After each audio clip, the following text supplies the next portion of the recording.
Well, Danny, you don't always get what you want or what you deserve from this game, and that was never better illustrated than this afternoon. Yeah, but it's moments in games. You don't take your opportunities when they come along. A team like Hyde will punish you. It's 3 minutes in a game that's absolutely killed us. We should be 1-0 up, missing a chance the way we did, and then 3 minutes later you're 2-0 down. But within that, we've got to be better in front of goal. I think the last couple of games I've been very, very critical of the back four and the goalkeeper and the defensive side of it this season. But in front of goal, we have not been good enough in the last 2 games, and it's not half chances, it is clear-cut opportunities that we should be putting in the back of the net, because if it was at the other end, it would have happened. So look, frustrating, but we've just got to move on now and get ready for next week. 3 or 4 clear-cut chances, as you say.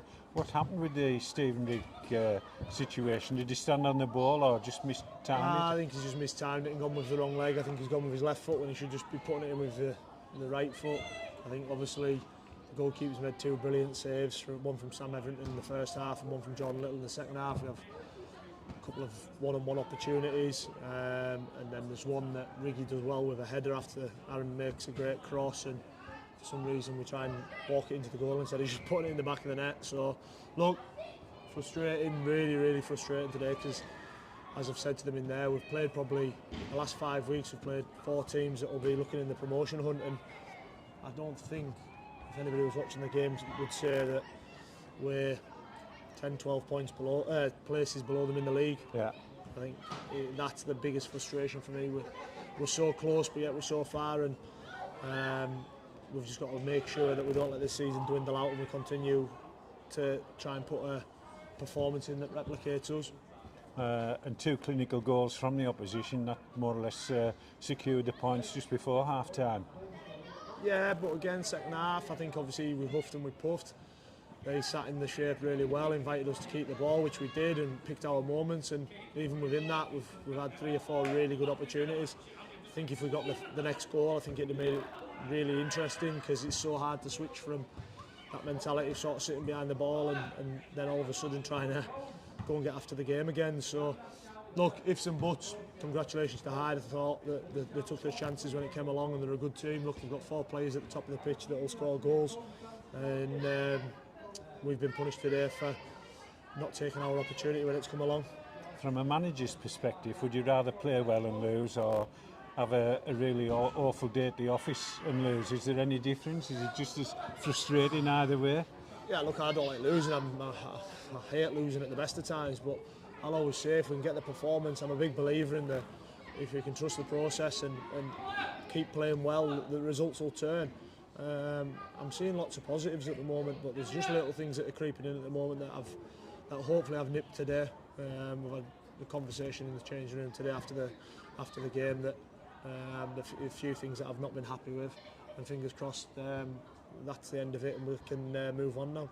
How do the players feel so near yet so far? I think just that. I think that's how they feel. I think they're coming away from games. I think they've come away from quite a lot lately where they're kind of not disbelief, but shocked that they've lost the game because we've done so well. But again, this is the level. This is the level we're in. That if you don't take your opportunities when they come along, and the other teams do, that's exactly what's going to happen. So look, Tuesday, Thursday, Saturday, the boys have been absolutely brilliant, and I can't credit them enough. Their attitude and things like that has been brilliant. There's just a few things that's crept in the last few weeks that I've had to deal with, and I'd like to think that I've dealt with it today, and that now bodes well for us to kick on and make sure we finish off this season positively.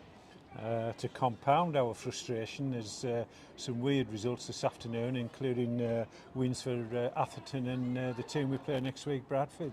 Yeah, look, there's no easy games. Everyone's got something on the line at the moment. I think even right the way down to us, I don't know what the results have happened today and the effect it has on the table, but more than likely we're only going to be 10-12 points outside the playoffs, and we're sat 14th, 15th in the league. It's teams at the bottom end still trying to fight to get out of it, and everyone's got everything to play for still. If you go and put a run together of 4 or 5 wins back to back, you'll soon find yourself in the hunt for the playoffs. But look at Hyde. Hyde have been on a fantastic run and they're now secured themselves into that playoffs, but they could quite easily find themselves dropping right out of it if they don't go and finish the season well. That's how tight this league is, and that's a frustration for me, because I just think we've nearly been there this season. It's been a nearly season for me, and I think there's been moments and long periods of games where I think we've been more than a match for anyone. I mean, look, Radcliffe game, they're going to win the league, Radcliffe, and for long periods of that game down there, we were the better team. Yeah. And people will say they took the foot off the gas at 3-0, but even in the first 15 minutes before we went 3-0 down, we had little moments where we could have got ourselves ahead. So look, it's been a nearly season, and we've just got to go make sure now that we finish it off positively. Look, I'm talking as if there's only a couple of games left. There's still just under a third of the games to go, and we've just got to go and make sure that we're ready to go.